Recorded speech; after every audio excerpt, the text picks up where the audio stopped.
Yesterday, I did a video talking about the box office projections for The Rock's Black Adam. Now, this movie comes out tomorrow for early previews, and it could be a success. This could be wrong. We've seen it before many, many times, particularly with Black Widow and a few other movies. It looked like they weren't going to do well, and then they did. So this movie could be a smashing success. I just want to put that out there and make sure that that's clear. These are just projections. And if they're true, this will be a disaster. The box office has been somewhat weak, really weak, over the past couple of weeks. However, that's because there's not been a lot of tentpole movies. Black Adam, definitely a tentpole movie. So maybe it'll do really good. If it does really bad, this says a lot about superhero fatigue because Dwayne Johnson The Rock is a pretty big star. If anybody is going to get a butt in a seat, I would think The Rock could do it. So we'll see what happens, but this total domestic gross here is bad. 135 to 175 million. To put that in comparison, Doctor Strange and Thor Love and Thunder did that in one weekend. They're saying that in the first weekend it's only going to make 55 to 70 million, which for a movie like this is awful. Now, I didn't know a lot about some of the things behind the scenes for this movie, which kind of might explain this, and this was really shocking. I missed this. Remember all the Batgirl drama? Well, this came out on August 6th, so this is a little bit closer to when all of that was really going down. And this is kind of a shocking article. Batgirl test screening score was same as Black Adam's first cut. So I'm guessing maybe Black Adam's score raised a little bit, but the fact that it's testing as low as Batgirl is concerning. This could be an awful movie.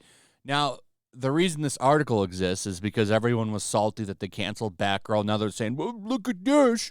This movie scored as low as Batgirl. And it's like, well, it's got The Rock in it. He could still bring people to the theater despite it being bad. She could not. What is her name? Leslie Grace? I don't even heard of her, but The Rock, that's a little bit different. He can get people in the theater. They point out here in this article, too, by the way, that Shazam scored really low as well, but that had, what's his name in it? He's still a little bit of a bigger draw. What's his name? Zachary Levi? I can't remember, but he still looked good in the movie, looked good in the suit. That's enough to bring people to the theater, and that movie did okay. I think they even put Superman in the I don't remember, but that movie was okay. It wasn't great, but I didn't mind that movie. Batgirl, I think was in a lot more trouble. But nonetheless, Black Adam, Batgirl, same test score. At least for Black Adam's first cut. They don't acknowledge if it raised up or not after they maybe made some changes or some reshoots. I don't know, but let's read a little bit of this. Batgirl's test screening score was reportedly the same as the first cut of Black Adam.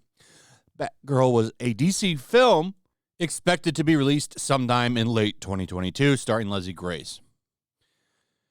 That's really all the details. There's more right here. Now, film reporters Eric Davis and Humberto Gonzalez have claimed that Batgirl's test screening score, the score so poor that WB Discovery decided to scrap the project, was the same as the director's cut of Black Adam. While the scores were the same, Batgirl was shelved, but Black Adam has gone on to have a full theatrical release. Read Davis and Gonzalez's comment here. And there it is. Black Adam, the director's cut of Black Adam tested the same as Batgirl. And then there's just a lot of complaining about the movie being canceled. But this is one I found interesting. Batgirl also reportedly tested the same as Shazam! Fury of the Gods, another DC project, which is set to have a full theatrical release. Oh, that's the sequel. Never mind. That's the sequel. That's Shazam 2. So it wasn't the original Shazam. I'm pretty sure that that's the sequel. So it looks like then quality's gone down at the DCEU, if that's going to have a bad score too. Maybe they'll fix it. They have plenty of time to reshoot Fury of the Gods. But I do find this interesting. They're salty because of the fact that Black Adam gets to live on, and it's precisely because of what I said earlier.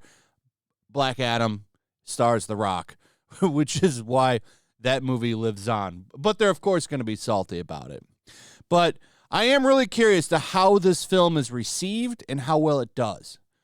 What are people going to say about Black Adam when it drops? I'm going to try to see it now because now I'm really curious. Maybe I'll try and see it for like a matinee and do that maybe this weekend. It really depends. I'm really busy right now, so we'll see. But I am curious on the quality of this film now after reading this. Marvel not in the best place either. Once again, another director has left Marvel. This just broke today, or no, at least yesterday, last night. The director for Blade, which is an awful idea, has left, which means there's a conflict in visions again. I don't think they really say much. Due to continued shifts in the production schedule, he can't do it anymore. That's AKA, we have a conflict in vision probably. Because Marvel, you don't really get to direct the movie when you do a movie for Marvel. It's really just putting your name on it because, I mean, most of the action scenes are shot before the director even comes on. There's a strict kind of flow that you need to adhere to. It's mostly like Kevin Feige all over shit.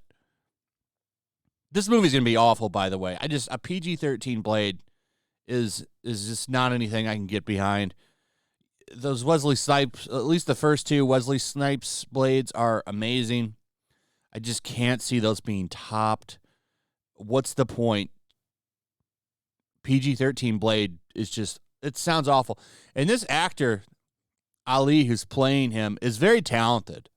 And it's a shame that it's going to be wasted on a MCU joke movie. I'd like to see a serious R-rated Blade, and that's just not going to happen. It's going to be typical Marvel goofball bullshit, and it's just not going to feel like a Blade movie. And it's going to be panned when you compare it to the original. Now, one cool thing that did happen yesterday, and I just want to give my quick thoughts on it, is Hugh Jackman coming back for Deadpool 3. Somewhat interested in this. I think that that's pretty cool. I do think that I'm conflicted because I think the character had an amazing ending with Logan. And yes, I know maybe this could be some kind of multiverse Logan. That's possible. But it does kind of sour that, because that was supposed to be the last time you see that character.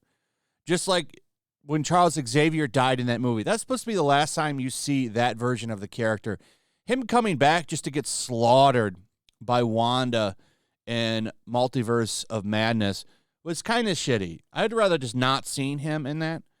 But maybe this will be good. I especially love that first Deadpool movie. Oh, that first Deadpool movie is amazing. Second one, it's not awful, but it's nowhere near as good as the first Deadpool. But who knows? It could be really good. I'll wait and see. But this is more key jangling, by the way, and more member berries. Member Hugh Jackman? Member Logan? That's what this is. So, trying to boast up the MCU. We'll see. Boost them up with Hugh Jackman Logan before they give us whatever mangled version of MCU Logan they plan on giving us. Anyway, that's pretty much it. Black Adam, really curious on how that movie is going to perform. Really curious if it's going to be any good, especially if it's being compared to Batgirl's test scores. Very, very curious about that movie and how well it does. What do you think it's going to do? How do you feel about Deadpool and Logan? How do you feel about Blade losing its director? Let me know in the comments. I want to hear from you. Also, if you would, please like, subscribe, share the video. Make sure you're still subscribed. Hit that notification bell. And I'll see you guys on the next one. Peace. Make sure to check out my locals. There's a link in the description. It's a fun community that I'm trying to build over here. If you don't want to support me on YouTube, you can come over here. None of that money goes to YouTube. You also can just come over here for free. But if you are a supporter over here, I do plan on doing an extra live stream once a month and throwing links to the supporters so you can actually come on and have a supporter live stream with me. Also, it's a good place to catch all of my content. You don't have to worry about notifications like YouTube. They'll definitely work over here. So come check out my locals.